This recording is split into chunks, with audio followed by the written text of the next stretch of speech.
E vejam só. Nos últimos dias, tivemos aí algumas questões relacionadas ao ramagem. O sistema quer persegui-lo a todo custo. A ramagem está nos Estados Unidos. E aí o regime já começa tentar buscar alguma forma aí de trazer o ramagem para o Brasil. A turma da Globo fala o seguinte: Polícia Federal e PGR vem em caminho difícil para extradição de ramagem. Na análise dos próprios investigadores, as imputações que pesam contra a ramagem podem ser classificadas como crime político, o que por si só já representaria um obstáculo legal para efetuar o processo de extradição. Será que o governo americano ia olhar e falar, não, o ramagem é um criminoso perigoso, né? Ou será que ia falar, pô, mais um cara perseguido, né? Meu Deus, dá um asilo aí pra esse cara. Aí o Vinícius fala, parece que não vai rolar. Para reforçar essa percepção, a CNN diz que extradição de ramagem ficará a cargo de Marco Rubio, apontam especialistas, o que eu acho que deixa o consórcio meio triste. O consórcio, como um bom aparato aí de desinformação e perseguição, faz essa matéria, né? Essa manchete aqui já é o suficiente. A Veja publicou uma nota, e eu nem coloquei aqui, mas nas últimas horas o jornal O Globo fez um editorial totalmente dedicado para falar do ramagem. O editorial é sobre o ramagem, basicamente para querer destruir o cara e falar que o cara realmente tem que ir para cadeia. Aí a Veja fala assim, ó, ao contrário do que alegam os exilados, ou seja, a Veja está falando que é mentira, o que o ramagem fala e todos os exilados, não há perseguição política ou ideológica, mas sim fartas evidências de crimes.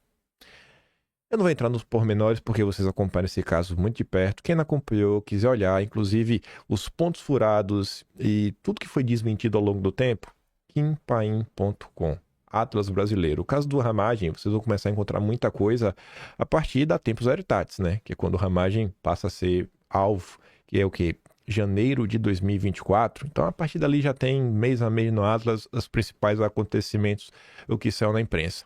Aí o Max rebate muito bem falando o seguinte: jornalistas canalhas, depois vão arrumar alguma desculpa quando os Estados Unidos negarem a extradição. Farta evidências de crime, só se forem crimes de opinião. Talvez seja o único crime que o Ramagem cometeu, o que não existe nos Estados Unidos nem na lei brasileira. O que a imprensa deveria estar noticiando com muito mais preocupação, ainda mais se o consórcio, né, quer retomar o Estado de Direito, é isso daqui. Acabou até virando notícia em um portal ou outro, mas para não trazer notícia, trazer a fonte primária, que é quem sofreu na pele. A esposa do Ramagem postou aqui no history dela no Instagram, explicando o que aconteceu quando ela, que não é acusada de nada, estava embarcando para os Estados Unidos com a filha, ou as filhas, né? Mas enfim, ao embarcar no aeroporto do Galeão com minhas filhas, eu fui surpreendida na entrada da aeronave por um mandato de busca pessoal expedido pelo Dom Pedro III. Durante o procedimento, tivemos todas as nossas malas retiradas do voo e revistadas, além de apreender meu celular, computadores e outros itens. O mais doloroso foi o pânico que isso causou nas minhas filhas de 7 e 14 anos. O constrangimento, o medo e a covardia que vivenciamos não podem ser descritos. Eu não sou alvo de nenhum processo judicial, não estou sendo investigada.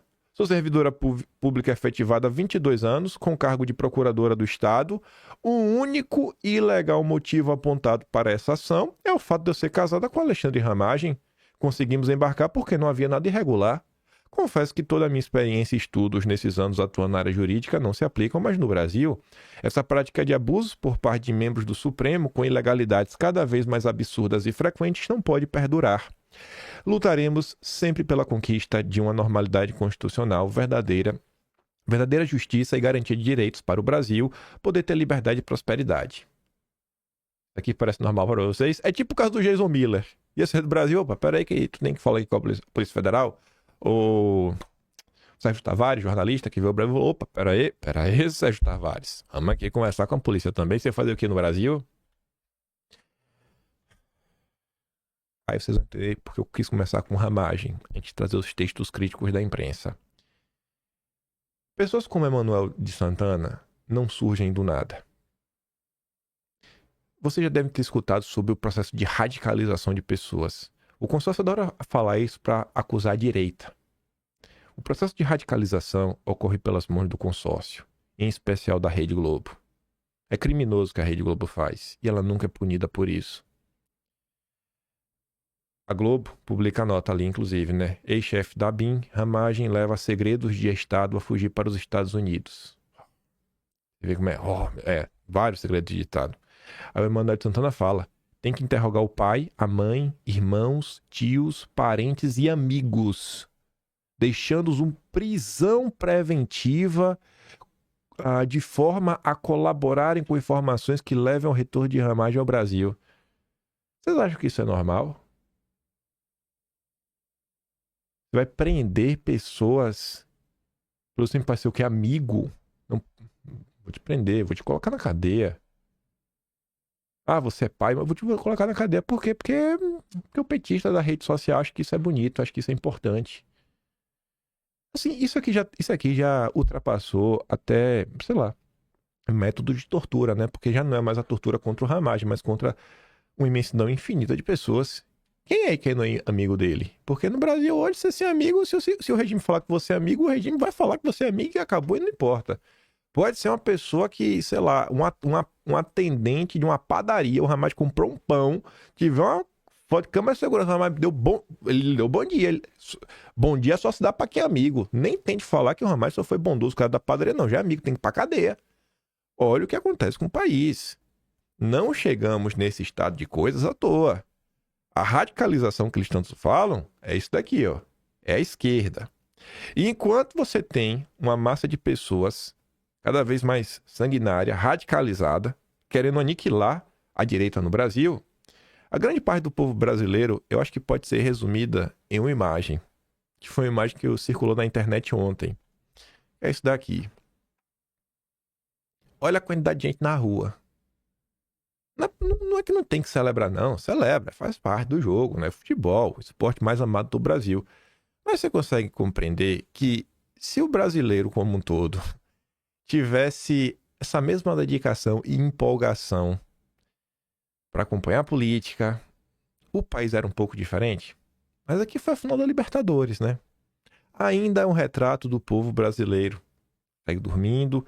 A maior parte dessas pessoas, mas eu apostaria, com base no quê? Com base em nada, mas eu apostaria que a maior parte dessas pessoas não fazem a mínima ideia do que está acontecendo.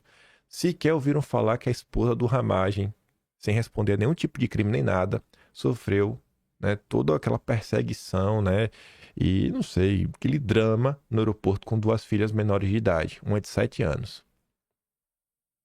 Por outro lado, nem todas as pessoas ali sabem, né, nem todas, não dá para generalizar.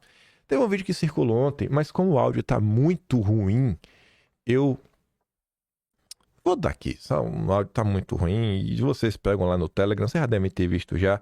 É o link ao vivo da Globo e o cara mandou um solta Bolsonaro.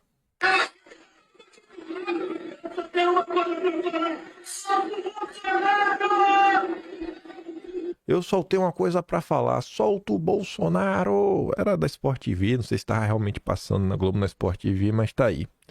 Mesmo no meio do povão, tem gente aí que tá ligada no que tá acontecendo. Falando de soltar Bolsonaro, tem pessoas que em tese estão soltas, mas também estão presas, que são os exilados. Ele pode não estar numa cadeia no Brasil, mas ele está preso, no sentido que ele não pode, às vezes, retornar para o seu próprio país, para o convívio com sua família, com seus amigos, com suas vidas. E aí os exilados políticos gravaram um vídeo aí nas últimas horas, várias pessoas estavam publicando, falando que a dosimetria não resolve, sabe? Eles vão continuar presos, eles vão continuar isolados. Não vou poder voltar, não vou poder regressar para o país. São mais de 200 pessoas já exiladas pelo mundo. E Eduardo publica assim, ó. Exilados políticos dizem não à dosimetria. O vídeo foi postado pela ASFAV, Associação dos Familiares e Vítimas do 8 de Janeiro. E depois o Eduardo segue falando. A anistia não é simplesmente uma pauta prioritária. É a condição necessária de existência política. Fiquem atentos aos posicionamentos de cada político hoje, pois amanhã eles pedirão seu voto. Alguém deu um RT e passou na minha timeline ontem a notícia de outubro da reabertura da investigação da suposta interferência na Polícia Federal, que Moro denunciou o Bolsonaro. Enquanto não tiver uma anistia, a partir de 2019, cara, não vai mudar nada. Você pode pegar até os peixes pequenos, né, as vítimas do 8 de janeiro, e mandar para casa. Não vão estar inocentadas, não vão receber uma indenização do Estado. Eu acho que essas pessoas deveriam ser indenizadas pelo que elas estão sofrendo. É um absurdo o que elas estão sofrendo. E os exilados continuarão aí, os inquéritos continuarão abertos. Então, para você realmente recuperar o mínimo de dignidade nesse país, é acabar com tudo. E para acabar com tudo, só com anistia. Para começar, porque depois tem que ter as indenizações. As vítimas do 8 de janeiro, elas tiveram suas vidas destruídas. Aí vem a turma do consórcio. Aquela turma direitosa que critica o consórcio sem citar o nome de ninguém. Primeiro veio o Fernando Schuller no final de semana, depois veio a Lígia Maria. Aquele texto no padrão de sempre. Nenhuma democracia liberal deveria aceitar como legítimo flexibilizar direitos por uma boa causa. Aí o Schuller fala que esta semana assistimos a mais um show do que se tornou um esporte favorito do nosso mundo de opinião, algo na linha, foi histórico prender esses golpistas e salvar a democracia, mas agora chega, né? Quem falou isso mais uma vez foi o Estadão. Mais uma vez foi o Estadão. Em editorial, junto com o William Vac, também do Estadão, sabe? Agora é preciso as instituições do Supremo voltem a respeitar o beabá do Estado de Direito. Custa criticar o Estadão? Custa, né? Pode custar o próprio emprego. A argumentação segue um padrão. De início, o elogio é exceção, venceu a democracia, leio em um texto mais animado. Em seguida, a bizarra lista de atropelos cometidos pelas instituições em sua missão salvadora. Inquéritos abertos de ofício, sem sorteio do relator, sem objeto definido, investigador, vítima, acusador e juiz na mesma pessoa, punições com base em tipificações genéricas, penas desproporcionais para quem não praticou violência nenhuma. O julgamento supremo de cidadão sem foro, não individualização das condutas, censura prévia reiterada. Isso e a morte do Clesão. O brasileiro irrelevante que poderia ter ido para casa, para um hospital, mas caiu morto ali mesmo, no pátio de um presídio em Brasília. O resumo da ópera é simples. Ok, você cometeu uma tripa de ilegalidades, mas foi por uma boa causa. O velho samba, enredo da tradição autoritária brasileira, guardadas as proporções, foi arenga do lacerdismo nos anos 50 e 60, sempre a ideia de que era justificável a quebra na ordem democrática para salvar a própria democracia. Nesse ponto aqui até me surpreendi, né? Reconhecendo que esse discurso, não, vamos passar por cima de tudo e todos em nome de um bem maior. A turminha da UDN, os udenistas, como eles chamaram, liderados pelo Lacerda, realmente tinham esse comportamento do passado. Aí ele segue. Ironicamente, a lógica é de um pedaço da própria direita, ela cobrando sobre uma virada de mesa para defender a democracia. O que nossos bons herdeiros sugerem é um perfeito falso dilema, ou o golpismo ou a lógica de exceção. Fazendo isso, escondem o mais essencial, que nossa vitória real teria sido confortar, investigar e julgar quem agrediu nossa democracia, quem quer que seja, dentro das regras da própria democracia.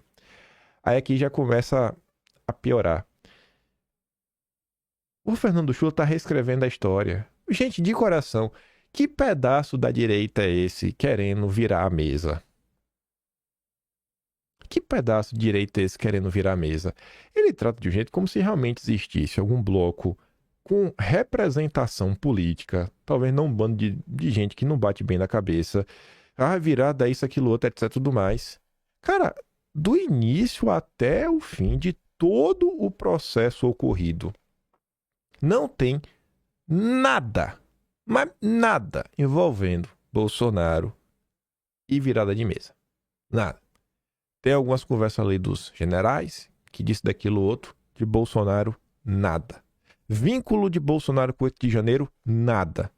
Aí se você for querer falar que, porque a questão lá de Bolsonaro, dos votos do segundo turno, o PSDB fez isso em 2014. Porque Bolsonaro, blá, blá, blá, pipi. Bolsonaro saiu do Brasil, fez isso falando, voltem pra casa. Porque pipi, pipi, nada aconteceu. Pipi, mas porque se qualquer coisa que se cogitou, alguma das coisas, por alguma razão, não estavam, que seja na própria Constituição, e sim, e se sim ou se não, o resultado prático foi o que no final do dia? Colocou alguma coisa em prática? Teve alguma ordem? Nada. Então, assim, querer colocar que não, ou a gente vive no golpismo, ou a gente vive na democracia. Nem existiu esse golpismo. Nem existiu. Isso aqui é um desserviço no final do dia, sabe? É um texto aí para pagar de gostosão, para pagar de isentão, e no final do dia falar não, que realmente existiu um golpismo no Brasil, um golpismo que ninguém consegue te explicar qual foi. Aí depois ele termina no finalmente dizendo: quando se aceita que é legítimo flexibilizar direitos por uma boa causa, o que se está admitindo não é uma mera circunstância, mas um princípio, um desses que nenhuma democracia liberal deveria aceitar. Aí vem a Lígia Maria, outra profeta do óbvio. Não há justificativa para os abusos do Supremo. Valida brechas da garantia de direitos para evitar suposto mal maior, incita hipertrofia da corte e fragiliza a democracia que se alega proteger. Golpismo bolsonarista não apaga os excessos cometidos pelo Supremo. O golpismo bolsonarista, que golpismo é esse? Aí vai, em 22, o TSE proibiu a estreia de documentário da facada de Bolsonaro até o fim das eleições.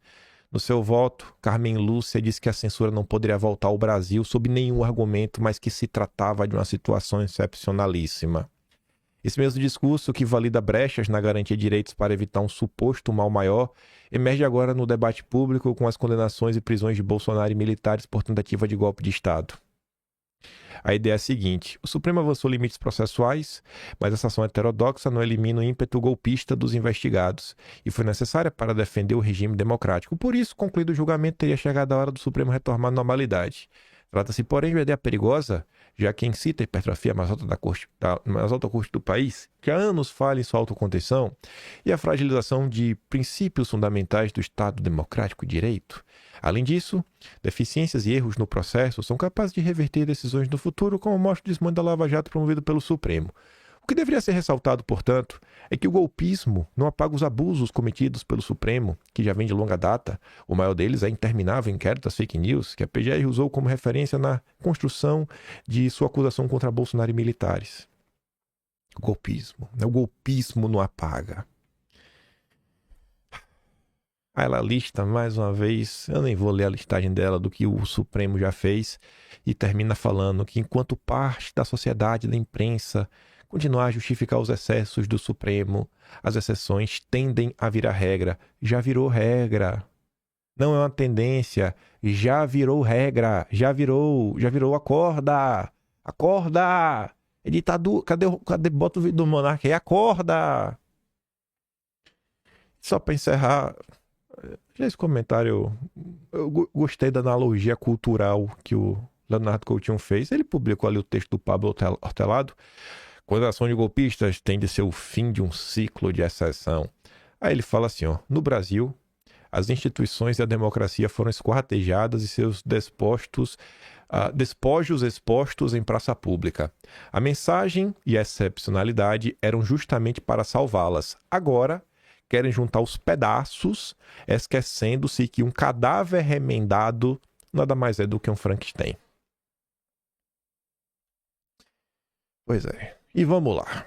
Vamos falar de direita, de alianças. Já começar com o assunto aí que mais rendeu ao longo do dia de ontem. Foi notícia. Peguei aqui só uma manchete para resumir o que é, mas trazer as duas fontes primárias. Michele e André Fernandes escancaram novo racha do bolsonarismo com briga sobre Ciro Gomes. O que foi que aconteceu? Os dois divergiram de forma pública do apoio da direita ao ex-governador Ciro Gomes, recém-filiado ao PSDB e possível candidato ao governo estadual. Pois bem, o que rolou? Teve lá uma festa de lançamento da candidatura do Girão, tava toda a turma lá da direita, Deltan Dallagnol. Minha opinião vocês já sabem, e como eu não tenho o sobrenome Bolsonaro, eu me furto a fazer mais críticas, porque macaco sabe o pau que sobe. Ai, ai, ai. Enfim. E aí, no meio dessa confusão, a Michele Bolsonaro, em termos públicos, resolveu falar do André Fernandes. E depois o André Fernandes conversou com jornalistas e rebateu, né? Se defendeu. Assim, a pessoa fala do cara, acho que o cara tem o direito de contar a versão dele, né? Não acho que ele também tinha que ficar calado. Vamos aqui ouvir ambos, né? A Atsuki fez esse ótimo favor de colocar um vídeo na sequência do outro. O áudio não tá dos melhores, mas vamos que vamos.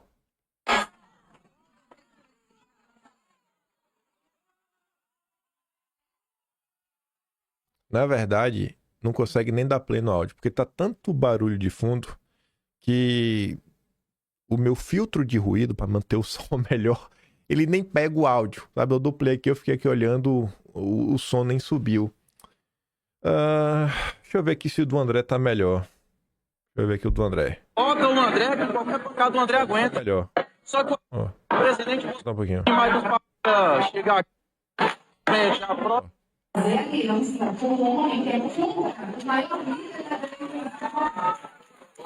Eu acho que agora até deu pra dentro. Falou assim: fazer aliança contra o homem que é opositor. Como é que ela falou? Opositor da direita? Fazer aliança com o homem que é contra o maior líder da direita do Brasil. Falando do Ciro Gomes, né? Aí ela tá criticando não só o André Fernandes, ela critica o Carmelo Neto, né? Que inclusive os meninos estão ali na frente do diretório do PL lá no Ceará. Aí o André Fernandes depois rebate a situação. A própria esposa do ex-presidente Bolsonaro vem e tenta chegar aqui e dizer que a gente fez uma comunicação errada. O presidente Bolsonaro, no dia 29 de maio, dos parlamentares, pediu pra gente ligar pra Ciro Gomes. Ficou acertado que.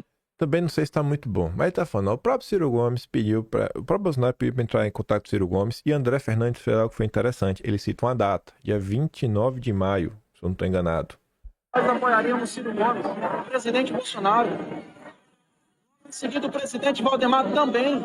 Só que o Aí depois de logo seguido, do Valdemar também. acordo era: é muito ruim para Jair Bolsonaro se aproximar de Ciro Gomes. Coloca o André, que qualquer pancada do André aguenta. O que a gente tem que fazer um senador aqui no estado do Ceará.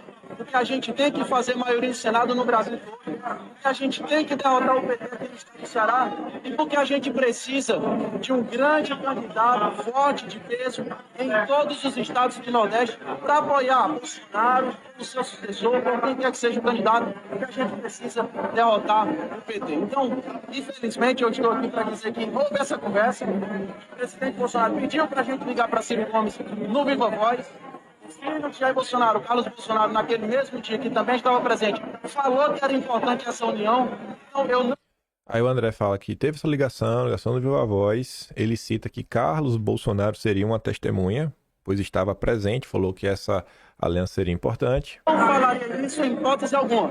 Enquanto tivesse movimento, jornalista, imprensa, militante, eleitor, quem quer que seja falando, eu não iria expor.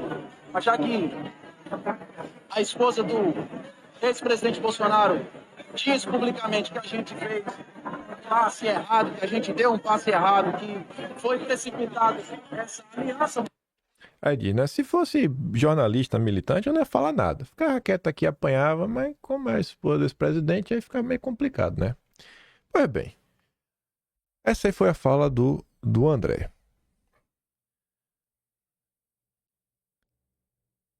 Atsuki, para mim, fez aqui um resumo muito bom. Ela coloca assim, ó.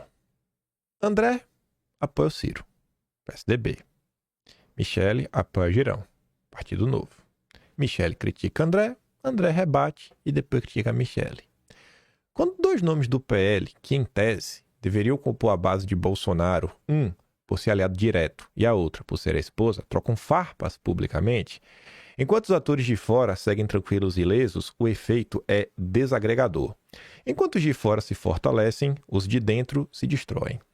Há um desalinhamento interno evidente, e esse desalinhamento respinga diretamente nos apoiadores, que ficam sem direção, sem referência e sem clareza de quem está com quem. É algo como, se nem eles sabem quem é um aliado e quem é um adversário, como eu, que sou eleitor, eu vou saber.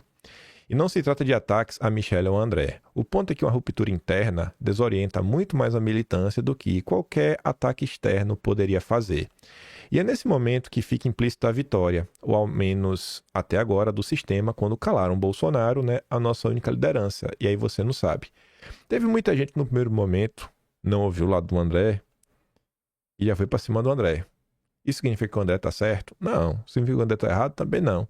Na minha concepção,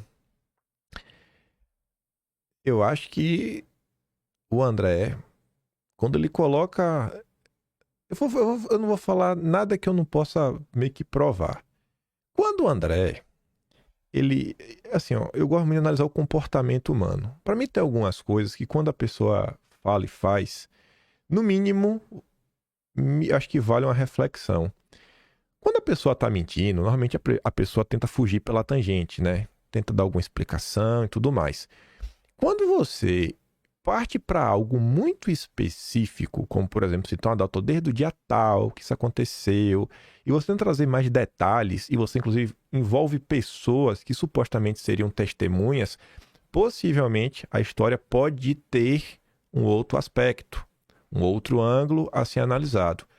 Além disso, eu penso o seguinte: se você, no primeiro momento, achou, nossa estratégia inicial era compor com Ciro Gomes para garantir que a gente ia derrotar o PT. Se no meio do percurso você achou que isso não era algo certo, você chama o André. Fala, André, desiste disso daí, é furada. Pronto. Uma vez que você manda desistir disso daí que é furada, o que é que você faz?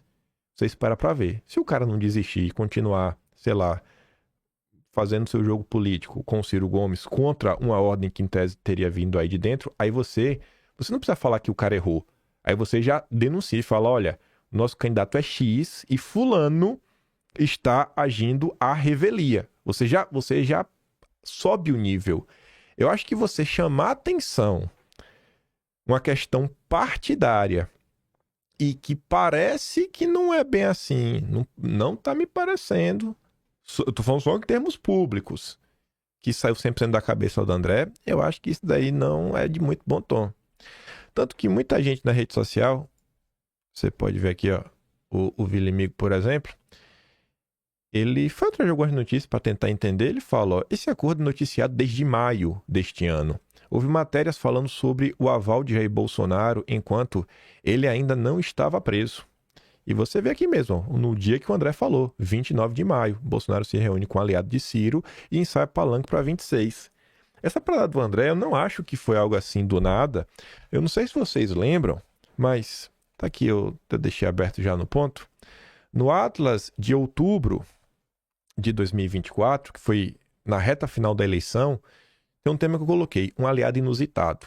A partir do momento que o André Fernandes conseguiu chegar no segundo turno, começou a haver um apoio por parte da turma lá do PDT do Ceará, que então era até então, né, o partido do Ciro Gomes. E um dos principais nomes é o ex-prefeito do Ceará, que é o Roberto Cláudio do PDT, que é o aliado com que o Bolsonaro pôde falar, tudo mais. Então foi lá o Roberto Cláudio apoiando, o Glauber, apoiador do Ciro Gomes. Ciro descarta apoio ao PT e PDT racha no segundo turno. Então, eu acho que isso que está acontecendo agora, não acho que, sabe, surgiu do nada. Aí vem o apoio do PDT, da de Bolsonaro em Fortaleza, aprofunda a racha no partido e gera em comando do PT. Aí a Tsu comentou várias coisas, tiveram diversos acontecimentos da época. Roberto Cláudio, inclusive pedindo voto no André Fernandes, participando lá da campanha. Teve a notícia na época aqui, ó, com bolsonarista na ponta, Ciro Gomes se omite em segundo turno de Fortaleza. A turma da Globo não gostou muito. Então eu acho que é aquela situação que deveria ter um esclarecimento por parte dos políticos. E nesse caso aqui, para mim, as duas melhores pessoas que poderiam lidar com isso se chama Flávio Bolsonaro e Carlos Bolsonaro.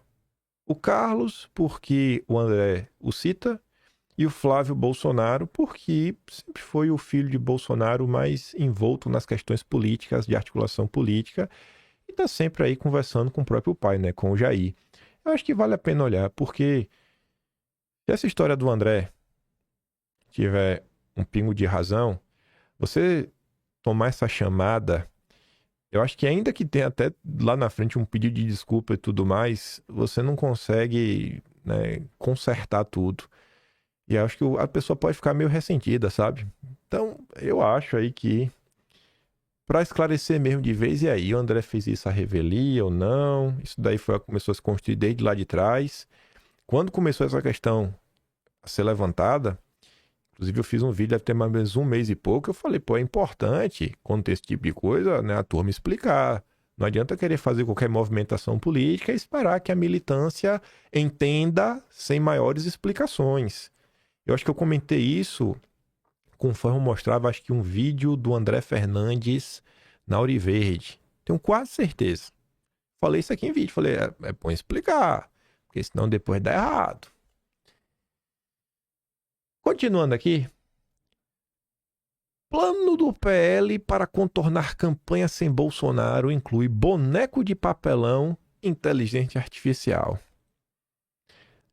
Empenho mesmo em relação ao Jair, poucos querem. Agora, colocar ele na foto para conseguir votos, aí todo mundo quer, né? Aí todo mundo dorme e acorda pensando em Bolsonaro. Aí o inimigo mais ou menos comenta, né? Querem de qualquer forma os votos de Bolsonaro sem existência de Bolsonaro. Estão sugerindo até vídeo por inteligência artificial, porque os interessados no voto de Bolsonaro não trabalham até as últimas forças pela anistia. A anistia resolveria tudo. Aí eu fui olhar a matéria na íntegra, né? Dirigentes e integrantes do PL, ou seja, Duda Lima, né? Dirigente, Duda Lima, o marqueteiro do PL, começa a planejar formas de contornar a ausência de Bolsonaro durante o período eleitoral. É só o que o Duda Lima se preocupa. Essas estratégias vão desde o emprego de figuras de papelão de Bolsonaro em eventos do partido até a sugestão do uso de inteligência artificial para anunciar o apoio do ex-presidente a candidatos da legenda. A ideia de usar a ferramenta para produzir conteúdos com Bolsonaro chegou ao presidente do partido, Valdemar. Parte dos integrantes do PL é contra. Alguns temem que a estratégia abra as portas para que candidatos não apoiados por Bolsonaro façam o mesmo em busca de ganhos eleitorais. Além disso, há preocupação em parte do grupo de que materiais produzidos com IA expõem os candidatos a ataques por parte de adversários, que poderiam tentar classificar as peças como enganosas, mesmo se tiver claro que elas foram feitas com esse tipo de ferramenta. Essas são as preocupações, sabe?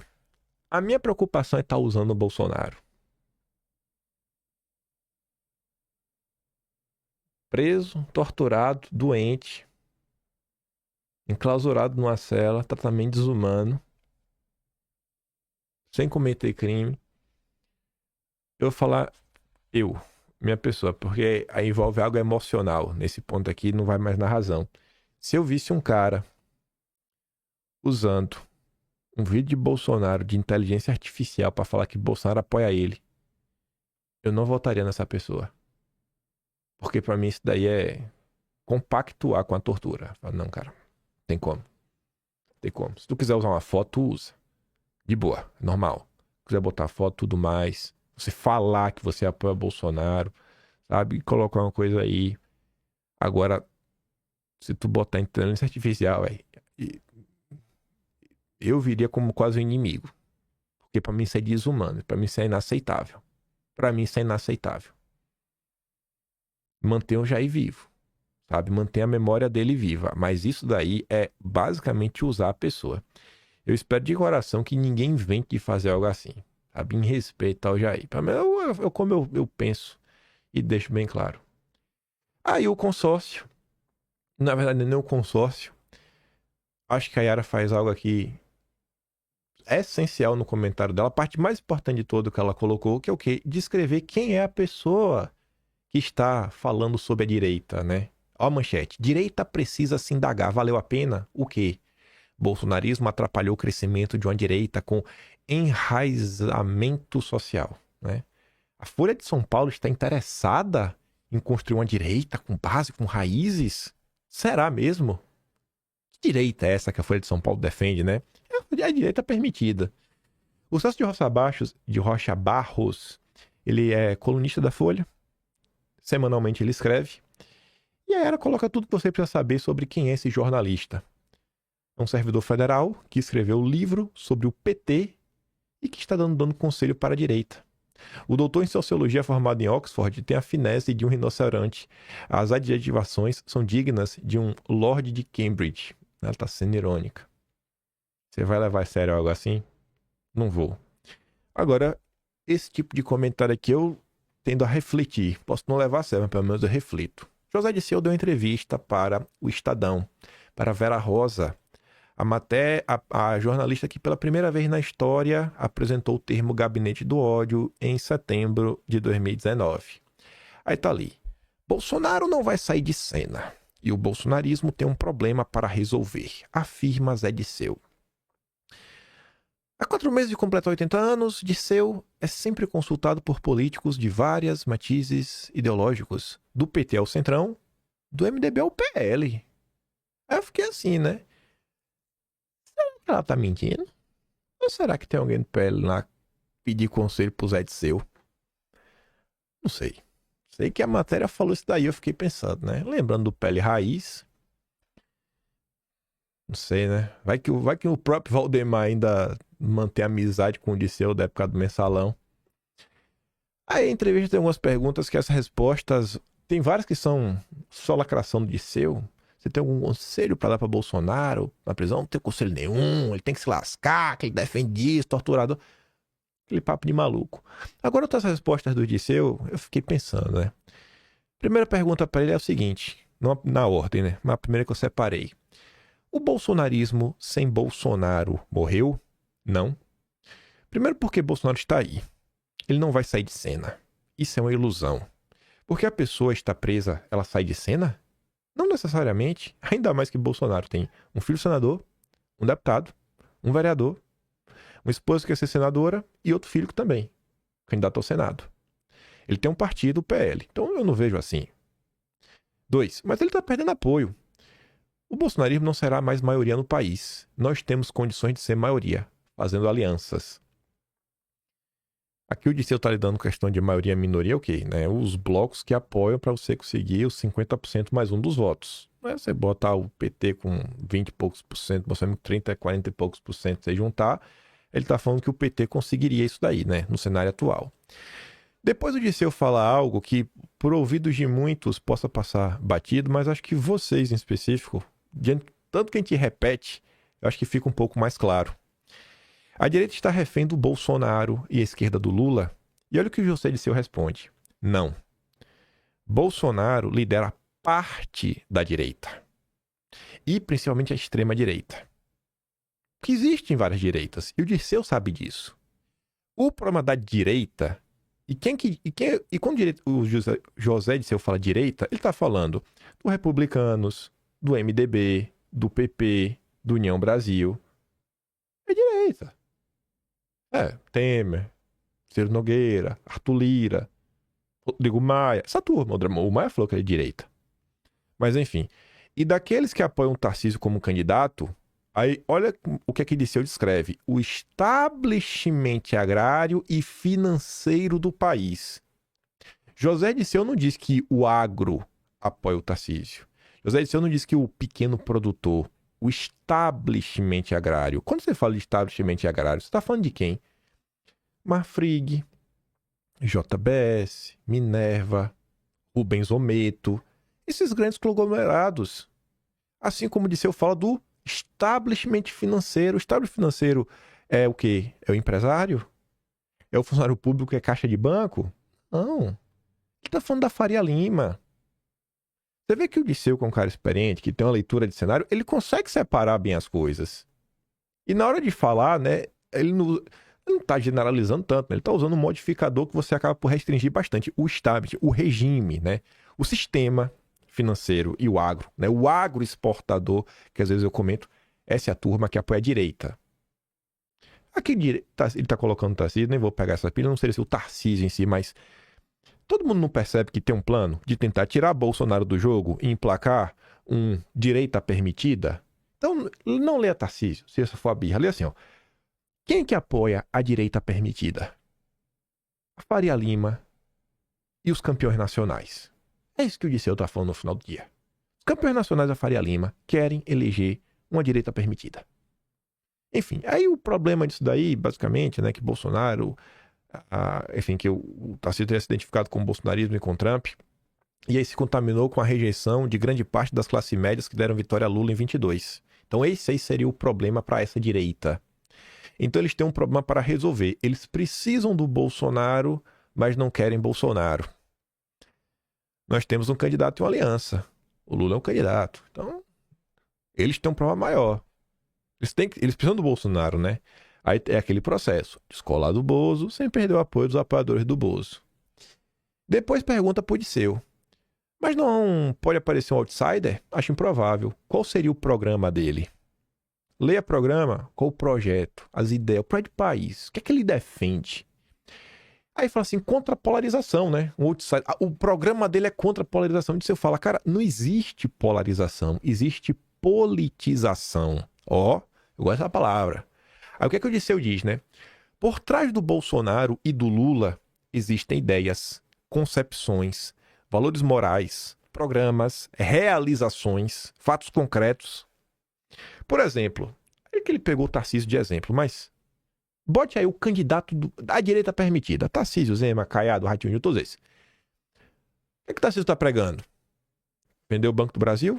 A Caixa? BNDES? Privatizar a Petrobras? Desvincular o salário mínimo da Previdência? Quando eu li isso, eu só pensei uma coisa. José disse, eu tá me assistindo? Porque a gente comentou sobre isso esses dias, o Tarcísio com esse discurso na desvinculação, desregulamentação e... Cara, outra. Desvinculação, desindexação. Eu falei, essas palavras na boca do Tarcísio parece que quer separar o salário mínimo, desvincular, né? O salário mínimo da Previdência. Aí o aposentado, se aumentar o salário mínimo, o aposentado não ganha aumento nenhum. E que se lasque o aposentado. Eu comentei isso no vídeo que eu até mostrava umas postagens do...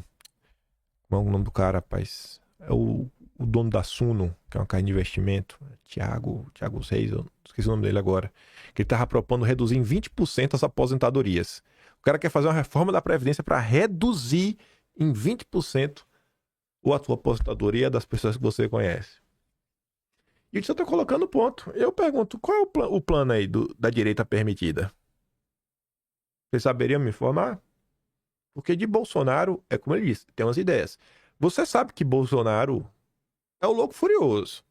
Vai bater de frente com o regime, vai lutar pela liberdade de expressão para valer, não vai querer... Para Bolsonaro, o dinheiro tem carimbo, ou seja, ele vai pensar duas vezes antes de fazer negócios com vários países. Antes de, sei lá, né, se posicionar em termos diplomáticos internacionais. Ele vai comprar algumas brigas que para muitos serão desnecessárias. Você sabe que Bolsonaro é a favor mesmo da segurança pública, com realizações, desde aumentar o escopo da polícia, a investir em segurança pública. Poxa, gente, vocês lembram da era Bolsonaro? É toda semana o perfil oficial da PRF divulgando lá a apreensão, recorde de droga. Sabe, você vê que os caras tinham prazer em mostrar isso daí. Mas e direita permitida? Aí depois pergunta pro Disseu, por que o senhor quer ser candidato a deputado? Eu adorei essa resposta. Normalmente eu não escuto ela da boca da direita. O Disseu fala, porque eu posso colaborar com o partido. No caso o PT, né? Com o governo do Lula. Ele sendo reeleito, né? Eu tenho experiência, história e propostas para apresentar. Aí o pai do pessoal, tu pergunta por que quer se reeleger? É aquele discurso genérico que no fundo, tu sabe que o cara quer se eleger por causa das benesses. Sabe? Porque ele quer o status de ser político. E tu olha pro Disseu, tu fala pra esse desgraçado aqui, ele realmente vai entrar e esse cara joga em time. Esse desgraçado aqui realmente vai entrar pra ajudar o Lula. E realmente tem proposta, horríveis, mas tem. Ele tem um plano, esse desgraçado tem um plano. E depois a jornalista pergunta pro Disseu, né? O senhor vai coordenar o novo programa do PT para as próximas décadas. O que é que vai mudar? Aí olha o que o Disseu disse. Que é basicamente o que eu vi tentando comentar também, ó. O mundo mudou. O mundo mudou. Há uma nova realidade geopolítica. A galera às vezes não quer entender isso. Com a exceção da China. É uma realidade. Não é um país eco qualquer. Aí quando o pessoal, você acredita nos números da economia chinesa? Gente, essa parada, você não acredita nos números? O povo tá repetindo tem mais de 10 anos. A China é uma potência econômica. Tá de brincadeira, pô. Trump tá batendo de frente aí. Tu acha que é por quê? Por nada, é? Trump tá combatendo a China porque Trump acreditou em fake news. Que na verdade a China é tudo um faz de conta. É tudo marketing. Coisa séria, pô. Trump tá batendo de frente. A questão dos BRICS. Os países do BRICS como um todo. A própria realidade do Trump. O Trump mudou o tabuleiro da geopolítica. Mudou a política externa dos Estados Unidos. E a política interna também. Esse foco na reindustrialização, a questão das tarifas para fortalecer o mercado interno, repatriação de dinheiro, né? A mudança desse arcabouço de, basicamente, remessas internacionais de multinacionais, coisas que no Brasil, se tu falar, vão te chamar de comunista. E ele fala também da extrema-direita. O que eu acho que eu quero falar com isso é o quê? É uma realidade hoje que existe mesmo uma direita no mundo. Soberanista, populista, mais nacionalista, seja o Orbán, seja a turma na Polônia, Se eu chego em Portugal, o Vox na Espanha, o Partido da Le Pen na França, cara, a direita é uma realidade, tá aí. Há também uma revolução tecnológica no mundo do trabalho. Esse é um problema que pouco se discute na direita brasileira, mas a inteligência artificial ajuda. E essa ajuda, às vezes, pode acabar trazendo desemprego. E aí? O cara que se vire? Então, são problemas reais. Aí você vê, né? O Disseu tá pensando. Agora imagina com as propostas que ele vai te apresentar para esses problemas. Aí depois ele fala, Plano Graves do Crime Organizado, Questão Climática, é um programa que depois serve de base para a plataforma de governo também. E agora que realmente é o momento de se aprofundar, e eu já olhei aqui pro lado para ver o tempo, já sei que o vídeo vai ficar meio longo, mas é isso, né? Vamos começar o mês com um vídeo um pouco mais longo. Quem também vem se movimentando, tentando organizar um grupo político, é o MBL. MBL, que agora tem o partido para chamar de seu, né? O MBL devia botar o nome do partido Missão Fit. Né? Não só para todo mundo ficar fit bonito, mas lembra refit, né? A Carolina, no Twitter, fez uma thread maravilhosa. Maravilhosa. Porque uma coisa, é só uma foto qualquer, mas uma sequência de fotos em eventos diferentes começam a chamar a atenção. E ela fala assim, né? A conexão obscura entre MBL e o Refit, o que as imagens revelam. Ela coloca, nos últimos dias, a operação Poço de Lobato expõe os maiores esquemas, negação fiscal, ela fala a questão do Refit. Diante do escândalo dessa escala, qualquer organização pública deveria esclarecer todas as relações que tem com o grupo investigado. Mas o MBL tenta reduzir tudo a uma narrativa simples. Nossa relação é só com o Beraldo. Não conhecemos ninguém da Refit. Né? É só o Beraldão, amigo, maravilhoso, lindo, amo ele. Nosso super amigo. Né? Cristiano Beraldo, dirigente do MBL, figura ligada ao grupo Refit, né? Pelo menos é o que as investigações estão apontando. Está sendo investigado por participação na estrutura financeira do esquema. Mas o problema é que as imagens públicas mostram algo muito além de uma relação individual. Elas mostram uma certa proximidade institucional. Ela fala isso com base em quê? Ela saiu colocando imagens. Aqui temos membros do MBL curtindo o carnaval no Camarote Rio em 2025. O mesmo camarote era patrocinado pela Refit. Quando essas imagens foram divulgadas, nunca responderam se esses ingressos foram pagos ou se ganharam. Né? Seria interessante aí saber. Chico Linguiça, como é um homem muito organizado, ele podia nos apresentar aí, né? Os recibos, inclusive da conta bancária dos integrantes do MBL. Para mostrar aqui, ó. Nós aqui, as linguicinhas, nós pagamos nosso bolso.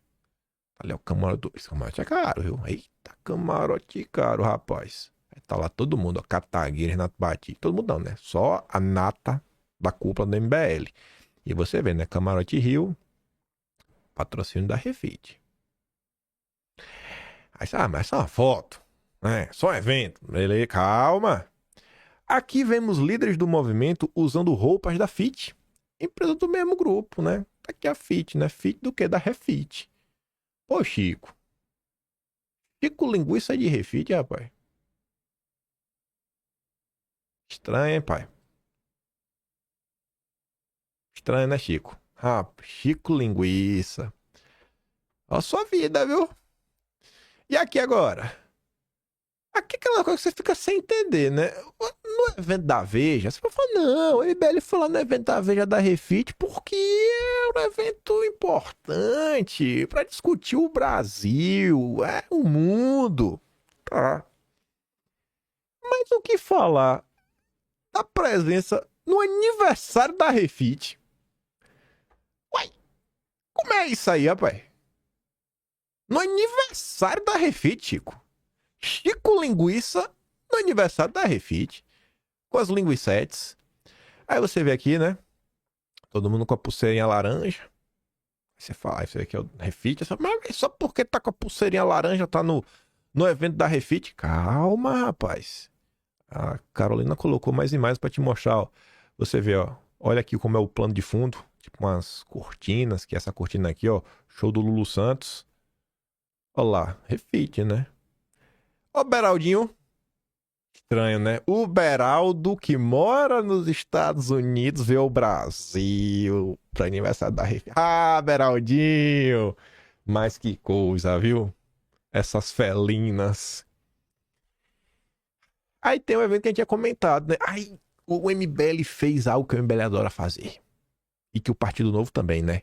Queima de arquivo. Mesmo em eventos patrocinados fora do Brasil, como o Brasil Insights, contavam com a presença da alta cúpula do MBL, né? Aí você vê, é um fato curioso. Mesmo sendo um evento que tivesse outros nomes envolvidos, o deputado Guto Zacarias deletou um vídeo do seu perfil no Instagram, onde ele divulgava o evento da refinaria, né? O evento da Refit. Aqui, né?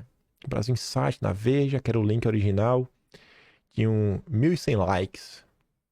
O rio que você procurou não está mais disponível. Ô, rapaz. Ô, rapaz. Se a ligação se limitasse ao Beraldo, né? Se o MBL só fosse amigo do Beraldo, só, mais nada. O MBL frequentaria então os eventos financiados pela Refit? Coincidência? Vestia a marca do grupo? Chico Lindo já tá pobre. Viu a camisa de graça assim, né? Resolveu usar. Participava de festas internas da refinaria. Aniversário de 70 anos. O aniversário da Refit é difícil de explicar, viu, Chico? Eu queria muito ver a explicação do Chico Linguiça. Como ele fez? Ele fala, fui penetra. A festona, queria ir Lulu Santos. Chico Linguiça toca guitarra, né? Ele falou, eu toco guitarra, gosto do Lulu, inspiração. Deu um jeito de entrar de penetra na festa. Depois tem que explicar o Beraldo, né? Coincidência. Aparecer em camarotes patrocinados. Agora outra pergunta inevitável, né? Pra onde o dinheiro? Quem diz aqui é a Carolina. Nas investigações revelam de offshore, a babá está perguntando o dinheiro da Refit. Isso não prova nada sobre política, mas abre espaço para uma reflexão legítima. E aí ela fala da questão do dinheiro e tudo mais, por quê? Esse vídeo a gente escutou nos últimos dias. Tô em Doritos aqui, né? Mamãe falei. O pessoal fala que ele tem caatinga debaixo do braço, né? Pede igual a Doritos. Então, Tô em Doritos fala que um dos maiores financiadores do partido Missão é o Beraldinho. Toda a nossa energia, todo o nosso dinheiro. Inclusive, vamos falar uma coisa aqui. Vocês estão na live com os 2 maiores doadores do Missão, você sabia? Eu e o Cristiano Beraldo somos os 2 maiores doadores do Missão. E o terceiro, e hoje é o mais importante, e eu preciso de você nisso. Se não for você, você tem que conhecer alguém que vai entrar. Eu preciso de coletores profissionais. Eu preciso de gente para trabalhar. Então você não vai doar, você vai trabalhar pela Missão e você vai ganhar dinheiro. Você vai ganhar grana. Tem cara fazendo 70 assinaturas por dia, Beraldo. 70, mano. Você tem um coletor, velho. Ele chegou a ganhar mais de 10 mil reais por mês. A gente teve que contratar um contador pra ele. Não, é sério. O Lin. A gente falou, a gente precisa de um contador porque o cara tá ganhando dinheiro. Ele não sabe nem como pagar o imposto disso. Isso aí, né? MBL. Por fim, não há prova de ilegalidade nisso. E nem estou afirmando que existe. Mas quando o esquema bilionário de sonegação é desvendado e figuras ligadas a ele aparecem financiando estruturas políticas, a sociedade tem o direito de questionar o nível de intimidade. Eu acho que realmente algumas perguntas aí do MBL deveria responder, né? O que eles faziam no aniversário de 70 anos e por que alguns deles usavam roupas, né? A marquinha ali da Refit. Abrindo parênteses, para voltarmos a falar do MBL lá na frente, voltaremos a falar do MBL, calma. Vejam só, prometo que isso daqui é pra gente chegar no MBL. Eu nem ia comentar sobre isso, mas como eu vi esse negócio da Refit, falei, tem uma história boa pra contar hoje. Tem uma história. Tá passando não, né? Um amigo me mandou isso aqui no WhatsApp. O jornal da Cidade Online. Escreveu um texto, eu não tenho como ler na íntegra porque eu não sou assinante, né? Influenciadores de direita precisam compreender que o inimigo é a esquerda. Aí eu botou minha foto, né? Já sabia que era sobre mim. Aí eu fui olhar e realmente era sobre mim. Aí tá ali, né? Não concordo com todos os posicionamentos do Paulo Figueiredo, mas seu trabalho pelo Brasil é incontestável. Em um vídeo recente, ele expôs um comunicador que usa de sua influência para queimar reputações apenas por divergências políticas, o que prejudica várias articulações. E já admirei esse comunicador Mas hoje vejo ele queimando gente importante para o espectro como Nicolas e Tarcísio apenas por insegurança de quem o informa. Não duvide sua lealdade ao presidente, mas o fato é que tem horas que ele mais atrapalha que ajuda, assim fala do Kim Paim. Eu fiquei assim, né? Vamos lá, por partes. Você vê como é a direita brasileira.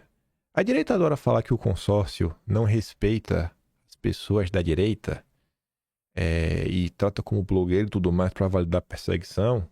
Mas você vê que os próprios portais de direita só tratam como jornalista pessoas que os agradam. Se você não é do beautiful people da direita, aí você é influenciador, comunicador, jornalista você não é. Eu tenho um registro de jornalista. O MTB bonitinho. Não vou abrir aqui porque, sei lá, não sei nem... Não lembro se tem alguma informação extra aí na carteira do MTB. Mas tô ali registrado e tudo mais. Então, começo daí, né? Sem entender. Depois, eu vejo falando o seguinte, né?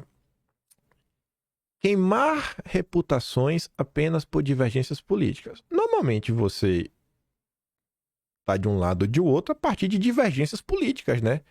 Eu tenho divergência política com o PT, por isso que eu exponho quem são as pessoas do PT, né? Eu não sei quando isso era um problema. Segundo, assim, usa de minha influência. Cara, como assim usar de minha influência para queimar? Eu chego aqui em vídeo e falo, fulano é safado, sei o quê. Ou seja, as pessoas colocam de uma forma como se o que eu falo aqui em vídeo eu não mostrasse. O que eu tô falando é mentira? Eu acho que o grande ponto a ser analisado é o seguinte: o que eu falo é mentira? O que eu falo é mentira ou é verdade? Porque se o que eu tô falando é mentira, esse que é o grande problema. Eu estou mentindo para as pessoas. E esse é que deveria ser o foco de toda essa turma da direita. Mostrar as mentiras que eu estou falando. Não as verdades chatas, vamos falar assim, né? E depois o que realmente me pegou é quando ele fala o seguinte, que ele me vê queimando gente importante apenas por insegurança de quem o informa. Quem é que me informa? Eu quero muito saber quem me informa, que parece que eu tenho algum tipo de dono. Ou donos, né? Mas você botou o informa, então talvez seja uma pessoa só, né? De quem o informa. Também pode ser no plural. Que insegurança seria essa? Eu fiquei assim, sem entender. Eu não tenho o texto completo para saber se ele traz mais detalhes, porque tem que ser assinante. Eu não vou assinar o Jornal da Cidade Online. Mas eu fui ler os comentários, né? A maior parte dos comentários mesmo, sem brincadeira, não vou abrir aqui o Instagram. Mais ou menos nesse tom. Trouxe aqui alguns. Não por nada. Mas só para explicar outra coisa para vocês. Antes da gente voltar a falar do MBL. O Edson fala assim, ó, corrigindo. Não é apenas a esquerda que é o inimigo. Os oportunistas e traidores dentro da direita também são. E um dos trabalhos do Kim é expor todos eles. Sigam ele no YouTube e confiram com seus próprios olhos e não caiam na campanha de difamação que está sendo feita contra ele. É o que eu falo, cara, assim, eu tento mostrar o que eu tô falando, né? Aí você pode discordar ou não, mas mostra, ó, aqui, ó, o que o MBL fez, olha as fotos do MBL. É muito fácil abrir um vídeo e sair falando, ah, MBL, cara, tá aqui, ó, as imagens, tudo bonitinho. A gente fala o que a gente pode mostrar. Aí depois a Mônica fala, né? Não é verdade, basta observar as críticas super construtivas desses tais aliados. Um exemplo é o trabalho que o deputado estadual, deputado Eduardo Bolsonaro conseguiu, ao menos dar uma paulada no sistema. E os próprios aliados, e até os ditos bolsonaristas, não terem feito um elogio que seja, né, Eduardo? E que ele é bolsonarista para sobreviver precisa de ajuda externa. E qual foi o argumento desses aliados? É que a taxa era culpa de Eduardo. Por esse motivo eu concordo com o Kim. Preciso mostrar quem joga contra, né? E há vários outros exemplos de deputados ingratos e que se revelam contra o líder da direita por qualquer motivo. Aí a Adilena fala que é o único jornalista que nos mostra quem é quem e o passado de todos. Nosso inimigo não é somente o PT, é todo o sistema, banqueiro, Supremo, Faria Lima, Centrão. Ele sim comandava o país e o povo que se lasque. O acaso das impressões consegue falando, quem está correto? Quem está em cima do muro deve sofrer as consequências. Aí depois vem várias. Sandrinha, a esquerda é inimigo declarado. Tem muitos que se dizem aliados, são piores que a própria esquerda. Quem só separa o joio do trigo? É muito necessário. Jornalista tem que falar a verdade. O que desempenha um papel fundamental no jornalismo. Muitos políticos agem na calada para prejudicar aliados e que os expõem. Vocês estão incomodados com isso? Aí fala, quem continua mostrando os fatos? Depois ele que divide a direita, diz o Robério. Aí a Kelly, quem mostra os fatos? Não quero apoiar uma direita que não seja antissistema. Não quero uma direita que é os apoiadores do Bozo sem o Bozo. Me tire dessa união aí. Ariane comenta: esse é um excelente momento para conhecer o trabalho desse jornalista, que trabalha diariamente expondo fatos e argumentos que nos ajudam a nortear a história do país. Além de visitar a Biblioteca Nacional, nos trazendo luz a fatos que nos fizeram chegar até aqui, para quem curte a análise dos fatos, né, eu aconselho a seguir o Kim. É o Sérgio Kruk, que é da política, diz: pelo que já vivi nesse meio, o inimigo mora ao lado, sim, não somente no outro extremo. E a NPC finaliza falando: conheçam o Kim depois de ler a matéria, né? Jornal Cidade Online, as pessoas precisam de conhecimento e não conclusões convenientes para vocês e quem financia o jornal. Esse comentário aqui eu queria colocar como último, né, o da Ariane, falando: pô, ele visita a Biblioteca Nacional, traz fatos, etc, tudo mais. Só que teve um comentário que me pegou, que foi um comentário mais longo. Que é o tipo de perfil que eu fico muito feliz quando eu encontro. Porque normalmente é o tipo de pessoa que eu, sei lá, meio que miro ao fazer os vídeos, né? Aquele cara que tá um pouco mais interessado. Esse cara aqui eu sei que ele realmente me acompanha. E vocês que me acompanham, eu vou ter a certeza que esse cara realmente me acompanha. Samuel, _ Manuel, acho que é um perfil de um casal. Aí fala assim: o Kim, assim, desde o início do governo Bolsonaro, ele ter sido incansável em mostrar a turminha do barulho. Lembra das críticas dele ao Centrão, MBL, figuras como Moro, que ele expôs como parte de um sistema mais amplo de oportunismo? Em posts e lives desde 2019, Kim detalha como esses grupos diluíram a pauta conservadora, fizeram alianças contraditórias, contribuíram para as fragilidades que vemos hoje, como a espiral do silêncio e a miopia estratégica da base. Ele traz os emocionados, aqueles que se deixam levar só pelo discurso inflamado de volta à realidade nua e crua. Um exemplo clássico é como Kim alerta para o perigo de frases como: o inimigo do meu inimigo é meu amigo, que ele chama de simplista e perigosa, abrindo portas para traidores internos. No governo Bolsonaro, se traduziu em parcerias heterogêneas que geraram conflitos, como o caso do Atlantic Council, né, patrocinada pela Apex. Eles estão em 2025, citei na época também em 2020, justificando censura e perseguição à direita ou resistência de alas, como a do Santos Cruz, contra agendas conservadoras puras. Cara, eu adorei esse final, porque mostra assim, cara, são alas. Não dá nem pra generalizar as Forças Armadas. As forças, tem alas, tem grupos. Poxa, você vê que a pessoa tá entendendo que a política é mais complexa. E o ponto sobre o discurso para lavar a alma versus ações reais e possíveis, né? Perfeito resumo do estilo dele, que não é de ilusões. Diferencia o que é retórica vazia, né? Aplauso de torcida, de jogadas práticas, considerando o contexto político. Tipo como o PL sabotou a agenda dos 25, como o Centrão e abusos midiáticos reescrevem narrativas contra Bolsonaro para validar o vale tudo. Quem acompanha de perto, como eu recomendo, né? Realmente internaliza isso. Política não é só gritaria, mas xadrez com peças traiçoeiras. Juntando isso aqui e esse outro ponto, né? Pô, o Kim gosta de registrar as coisas. Você viu que lá atrás o cara fala: não, fulano faz um trabalho importante. E o meu trabalho é só queimar pessoas. É basicamente isso, né? O meu trabalho é só queimar pessoas. O vídeo de ontem, eu abria, né, pra falar do Pavo Martelado, o episódio... Foi de ontem ou de anteontem? Acho que foi anteontem que eu falei de Pavo Martelado, né? Antes eu falei, episódio 214, que são episódios que estão gravados na minha cabeça. Porque foram muito marcantes, assim. Era o surgimento dos Sleep Giants. O episódio 214 começa falando, foram as primeiras notícias que saíram, não dava tempo. E no episódio seguinte, aí sim, foi um dossiê. Um dossiê sobre os Sleep Giants e o que estava acontecendo. Essa era a capa da época. Dossiês gigantes. Nova ferramenta calando conservadores e bolsonaristas, né? Supremo contra protocolo. Aí imagem do Sleep Giants e tudo mais. Sabe o que é que eu estava comentando nesse vídeo? Do Jornal da Cidade, que era a vítima do Sleep Giants. Tu entende como é que funciona a direita brasileira? As pessoas que tu defende, que tu conta os fatos, narra as coisas, querem vender conclusões sobre você. Não fala onde é que você tá mentindo.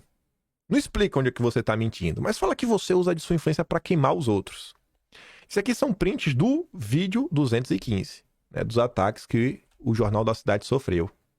Além disso, como essa história do Jornal da Cidade foi importante porque foi o primeiro alvo, aqui outro exemplo também, outra notícia da época, por isso ser importante, a capa era para estar nesse PowerPoint aqui, né? Essa capa aqui do Eduardo era para estar aqui, né? Como essa era uma história importante, em maio deste ano, eu resolvi recontar essa história em vídeo. Foi um dossiê, porque eu achei, pô, tem algumas coisas do governo Bolsonaro que a gente tem que recontar. No Atlas de maio, tem um subtema chamado AGU contra Brasil Paralelo e o caso do Banco do Brasil. O caso do Banco do Brasil foi esse, foi o início da remoção de anúncios do Banco do Brasil no site do Jornal da Cidade Online. Então tá ali, ó. O banco voltou a veicular publicidade no site do Jornal da Cidade Online, acusado de disseminar fake news. E olha ali o print lá, ó. O Sleep Giants contra o Jornal da Cidade, o comentário do Banco do Brasil. Então isso é direita. As pessoas te resumem a o quê? Eu fico uma hora por dia queimando reputações, é isso? Eu fico uma hora por dia queimando reputações? As pessoas que tu tenta até contar, né? E mostrar, cara, o que aconteceu com esse pessoal realmente tem que entrar pra história. E aqui é só um exemplo. Eu não cheguei a escrever, mas talvez um dia faço um dossiê sobre isso.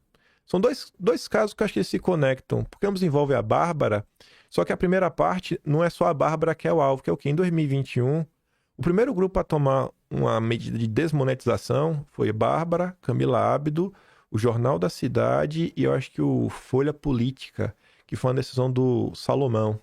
Eu lembro dessa história, na época eu comentei, tá em vídeo. Só que a pessoa te trata como o quê? Usa a sua influência para queimar reputações.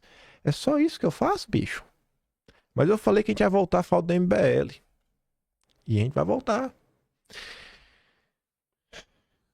Eu só trouxe essa questão do Jornal da Cidade porque eu já ia comentar sobre isso daqui, que tem tudo a ver com o MBL. E aí vocês entenderem por que eu falo que é tão importante, velho. A gente contar a nossa história. Porque quando as pessoas que... Quando você tá diante de uma pessoa que entende o problema, entende o que é a ditadura brasileira e tudo mais, entende que é importante contar isso, entende que é importante saber como começou. Como é que a gente começa o vídeo? Eu comecei falando do Ramagem, aparentemente não tinha conexão, né? Agora a gente já dá uma conexão com isso daqui, que é o seguinte, a gente começou falando do MBL. O que é que o Fernando Schuller e a Lígia Mello estão falando? Não, o regime e tudo mais, para combater o golpismo e tudo mais. Eu acho que é muito importante entender quem veio primeiro, o ovo ou a galinha. Porque uma coisa é você tentar, sei lá, pedir um impeachment do nada. Outra coisa, impeachment de ministros, né? Outra coisa é quando você vê que várias coisas foram acontecendo e o tom vai subindo. Por quê? Porque, sei lá, o Bolsonaro tava quieto, tava parado e começou a apanhar. Porque foi isso que aconteceu. Foi isso que aconteceu. O Bolsonaro virou alvo do nada. Porque Sérgio Moro meteu o dedo na cara e falou, essa turma aqui, que aí aponta para a direita como um todo no macro, que é a questão da interferência da PF, que eu falei no início, né? Se é o inquérito que vão reabrir, se não tiver, a gente já está reaberto já. E o direcionamento para você ter a lista de alvos foi feito pelo Luciano Nayan. Então, assim, você tá do nada, você toma na cara, você não vai reagir, vai ficar de braços cruzados, ser preso por nada, que era o processo que vinha tendo, canais sendo fechados. Aí eu tô passando ontem no Twitter, e aí o Yuri Vieira, ele pega ali a imagem, que é do documento 32/2019, eu tenho de cabeça esse documento, porque é a peça-chave da CPMI das fake news. E ele fala, ó, a prova de perseguição. Anos atrás, ao procurar minha entrevista à Rádio Senado a respeito do meu livro, O Exorcista na Casa do Sol, encontrei no site do Senado esse relatório feito por advogados contratados pelo deputado pornográfico, ele tá falando do Frota, denunciando vários jornalistas, intelectuais e influenciadores da direita, incluindo eu mesmo, né, a CPMI das fake news. O advogado é o Marcel Muscati. Como esse arquivo parece ter sumido da nuvem estatal, já não reencontrei lá, deixo uma cópia em PDF para os interessados em documentar a perseguição que sofremos, né? Os interessados em documentar. Tanto no passado quanto no presente. Documentos são mencionados, quase todos citados na lista abaixo. É interessante tê-lo, pois explicita de modo patente e rasa a pré-póstera e mendaz mentalidade de nossos perseguidores. Vejam aí. Aí eu respondo o Yuri falando o seguinte, né? Ô Yuri, esse é o Doc 32 de 2019. O documento assinado pelo Muscati, creio que eu fui a única pessoa que não só salvou, mas como escreveu sobre isso. Infelizmente, poucas pessoas se importam e não sabem da própria história. Eu coloquei ali 2 prints, que são do Atlas de dezembro de 2023. Inclusive, eu fiz um vídeo na época chamado Dossiê Histórico da Direita. episódio 1500, que é... Ué, peraí que eu não deixei aberto, não? Deixa eu ver se eu não tenho aqui aberto. Ah, tá aberto, pô. Aqui, ó. E aí eu comento. Esse aqui é o vídeo, 1500. Enfim. Começo comentando, Luciano Ayan, tudo mais. Porque eu fiz isso daí, saio explicando.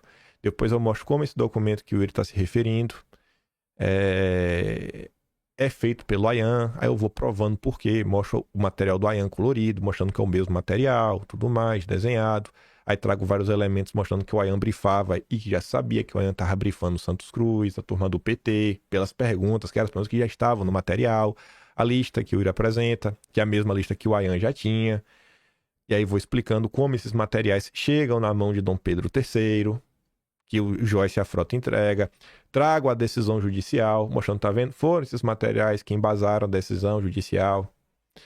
Depois eu explico como Gentili teve um papel importante nisso, abordando sobre as manifestações de maio de 2019, falando aqui do MBL, essa manifestação é importantíssima para entender o Brasil. Depois falo do Ayan e do MBL, assim como o Beraldo, né? Assim como o MBL tem nada a ver com a Refit, o MBL tem nada a ver com o Ayan, né? Só fotos aqui, mas não tinha nada a ver com o MBL. A gente comentava um monte de coisa. Enfim. Depois, eu ainda falava de Nando Moura. Você tá vendo aqui, ó. Nando Moura, como é que ele foi, porque ele foi blindado. Eu mostro que Nando Moura estava em algum dos arquivos protocolados pelo Frota, como um agente do caos, um extremista, que é o grifado, sendo citado, aqui também, aqui. Como na própria lista, que ele está destacando, o Nando Moura está nessa lista. E aí termina. Esse pedacinho da história, né? Que é basicamente de 2019, eu tô falando só da perseguição, até a decisão de 27 de maio de 2020. Você vê que esse material termina, e quando eu fiz esse vídeo da época, sem nada relacionado à minha pessoa, né? A minha pessoa não tem nada. Falei da perseguição que os outros sofreu. Aí lembrando ali, né? Uso de minha influência só pra queimar reputações. Aí, pro comentário que eu deixei pro Yuri, apareceu esse cara. Esse cara, acho que ele é corno, sem brincadeira nenhuma. Ele tem um negócio assim por mim na internet, eu fico meio assim, meio chifrudo. Acho que realmente é corno, ele tá meio chateado comigo. Aí ele vem falar o seguinte, né? Engraçado. Não tem nenhum ZV nessa lista, ninguém da assessoria de parlamentares do PSL do Rio, ninguém do gabinete do cabeçudo, nem você, Muttley, com seu exército de Brancoleone, foi mal, sua tropa do PCO, só os intergalácticos que vocês odeiam. Frutinha é parça de vocês. O Frota é meu parceiro, né? Você não tá nessa, não tá nada. Eu sou aquele cara que não fico chorando minhas pitangas, né? Chorar minha pitanga não resolve de nada. O cara que fez a lista, né? E aí tem que entender que o momento da história, quando essa lista começou a ser feita, eu não tava ainda nas redes sociais. Eu não tava ainda na confusão, né? Eu não tinha tamanho suficiente. Mas ainda com a CPMI rolando, vê esse videozinho aqui da época. 26 de maio de 2020. Um dia antes da busca e apreensão. Um dia. Imagina, teve busca e apreensão, pessoal com polícia na casa, sabendo que era por causa do Ayan. Um dia antes da busca e apreensão tem esse vídeo. Eu bato doído.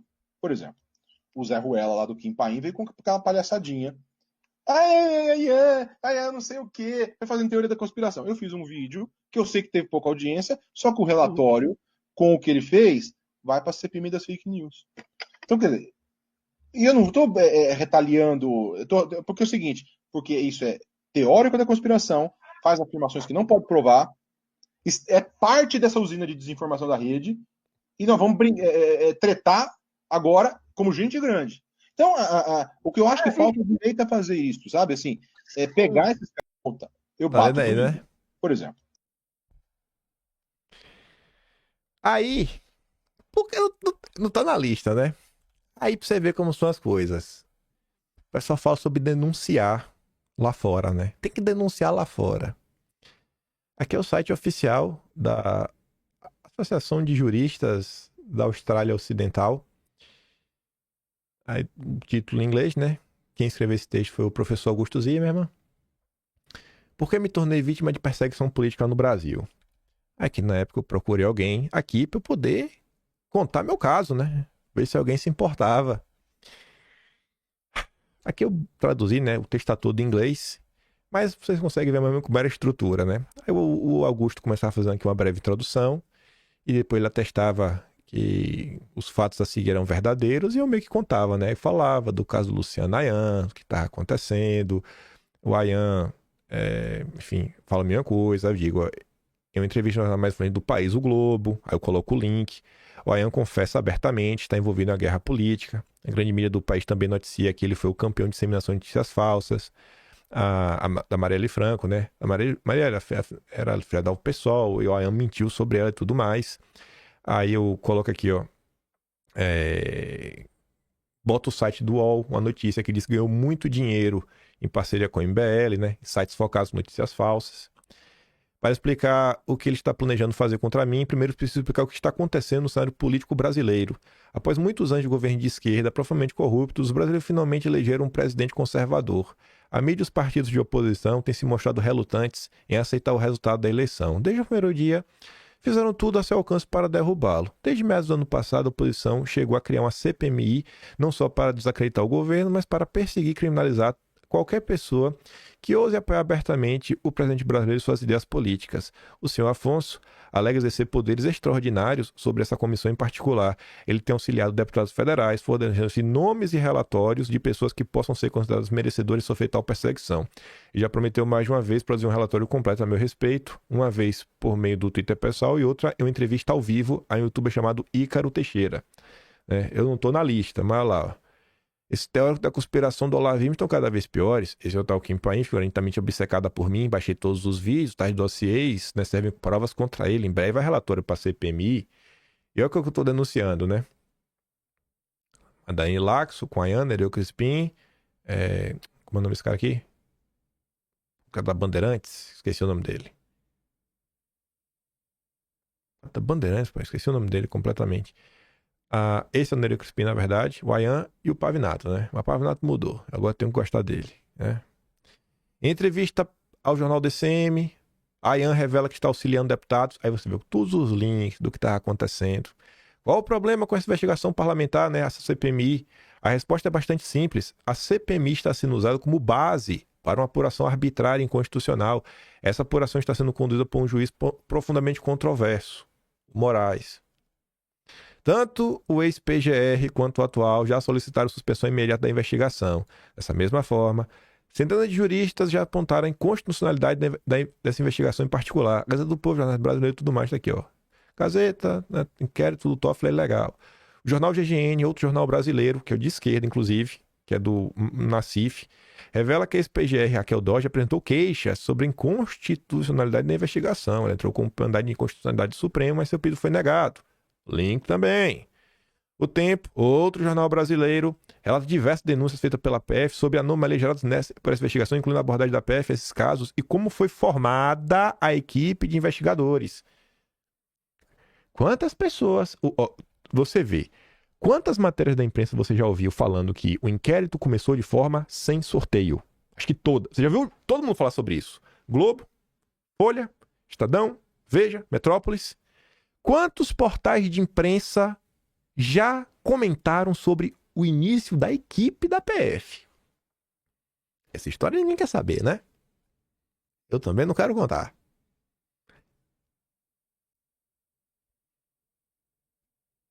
Tem que perguntar pro Deltan aí. E o Moro. Sobre o Igor Romário de Paula. Caroline de Tony, deputada, listou pelo menos 11 irregularidades em toda a investigação. Link. Realmente, mais de 28 pessoas foram visitadas pela polícia em suas casas. Tá ali, denunciando, né? Até mesmo o AB trocou pedido no Supremo, solicitando que o tribunal permita acesso aos réus. É nesse contexto que o Ayan vem me ameaçando de processo. Ele foi conhecido por não poupar esforço para atacar todo mundo, família. Aí vem, ó. Infelizmente, a participação do Ayan não termina aí. Embora ele seja réu nessa investigação, nada lhe acontecerá, até mesmo pedido oficial para contribuir com a investigação. Aí eu deixo o link aqui, ó, que é a convocação dele da CPMI, pela Lídice da Mata, a convocação da Lídice, né, que participou do evento do Redes Cordiais, que é o evento do Guilherme Amado. Ó, o Guilherme Amado aqui embaixo. Na época o Guilherme Amado não era um problema. Ele também participa de conversas ao vivo com o presidente da CPMI, o Ângelo Coronel. Ó, tá ali. Eu fico lá, né? Então, o que é que eu fiz pro Ayan me perseguir tão violentamente? A resposta é bem simples. Eu usei apoiar Bolsonaro e relatar essas histórias nos vídeos que eu publiquei no YouTube. Na tentativa de me silenciar e me perseguir politicamente, a AYAN está determinada a ir até as últimas consequências e usar não só de políticos antigovernamentais, mas também juízes notórios do Supremo, né? Aí se eu botar aqui, ó, aqui já tá no porta, aqui, ó, o texto original, em inglês. Aí, ó, tudo lá bonitinho. 8 de junho de 2020. Na época, eu tentei falar pro galera, falar, pessoal, eu consegui aqui, ó, não é uma OAB da Austrália, mas eu falei, tô saindo aqui oficial, pô, o professor doutor, o Augusto Zimmer era responsável pela cadeira de Direito Universitário lá na Western Australia, agora o Zimmerman, ele tá na Universidade em Sydney. E ele fez, o Zimmerman já deu entrevista já para esses portais, já escreveu texto no Brasil, foi repostado por um monte de gente. Ele é conhecido, ele é brasileiro, mas ele já mora aqui há mais de 30 anos. Tem livros publicados de direito constitucional australiano, como o Law da Inglaterra. Eu não sei como é que se chama a questão da lei lá nos Estados Unidos, mas é um intelectual comentando, denunciando, tá ali. Aí você vê como são as coisas, né? O tempo passa, o tempo voa. Você não tá na lista? Eu não tô na lista, não. Só fui jurado aí de morte pelo AYAN por diversas vezes. É só um detalhe, né? É porque o meu é um relatório sozinho, só pra falar de mim. E o comunicador, né? Influenciador barra comunicador que usa de sua influência para queimar reputações. Eu realmente tô queimando aqui a reputação do AYAN. Mas vocês entendem, velho? Isso é que é direita, gente, no final do dia. A diferença do MBL, do AYAN, para alguns setores da direita é o nível que eles estão dispostos a irem para te perseguir. Um cara que, porque tomou um corno, desconta a raiva dele em você. O outro porque, não sei, porque tem medo de dividir a direita. E no final do dia falam tanto, do inimigo, o inimigo à esquerda, o inimigo à esquerda, o MBL é de esquerda. Porque o MBL é meu inimigo até hoje. Ninguém vai me falar que o MBL vai virar meu amigo, né? Não. Assim, é aquele ponto de sempre, né? O que eu falo eu mostro e eu pergunto, qual é a direita que vocês querem construir no Brasil? A classe política brasileira, ela precisa verdadeiramente se movimentar um pouquinho melhor, se posicionar um pouquinho melhor. Essa questão do Ceará ontem, pra mim, é um caso clássico aí que é um diagnóstico que tá ruim. É um diagnóstico que tá ruim. Pessoas do mesmo partido que não conseguem se acertar, de um mesmo partido. Uma história que parece que, no mínimo, não é do jeito que começou a ser vendida, né? A partir do momento que o André começa a falar, parece que tem algo a mais nessa história que merece ouvir. É isso, né? Eu acho que informação muda, acho que politizar as pessoas é importante. O Disseu também acho que é importante politizar. O Disseu cita a coisa, o Disseu está pensando em reformular a esquerda para o mundo que está por vir. Para o mundo que está por vir, não, para o mundo que já existe. O Disseu está preocupado com isso, o mundo mudou.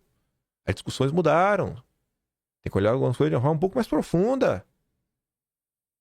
Eu acho que olhar para o Brasil e falar o problema é o PT e temos que tirar o Lula a todo custo e tudo mais, e achar que isso, agora vai dar tudo certo que o Lula saiu. Rapaz, eu já vi coisa demais para saber que o problema é muito mais profundo, viu? Muito mais profundo. Acho que mais importante que o Lula é a perseguição judicial. Mais importante que vencer 2026 é aprovar a anistia. Aprovar a anistia é a coisa mais importante para mim que existe no país, mas de disparado. É realmente a condição sine qua non para existir uma direita nesse país. Para realmente acabar com toda essa perseguição. Passar uma borracha. E é isso, né? Eu fico por aqui. Vote em mim no iBest, por favor. Primeiro link da descrição. Realmente te peço. Mesmo se você não gostou de mim, vote em mim, vá. Me ajude a ganhar. Eu vou ficar muito feliz. E se gosta do meu trabalho também, quiser dar um pouco mais, passar mesmo no canal, tem um botão de valeu, tem um Patreon na descrição e tem um Atlas brasileiro, kimpan.com.br, o único registro da história política brasileira e que, além dos eventos recentes, tem diversos casos das perseguições que a direita sofreu hoje, ontem, né, e num passado um pouco mais distante. Aquele grande beijo e abraço. Vejo vocês amanhã. Desculpa pelo vídeo longo, mas é isso, né? Tamo junto. Valeu, meus amigos. Fui.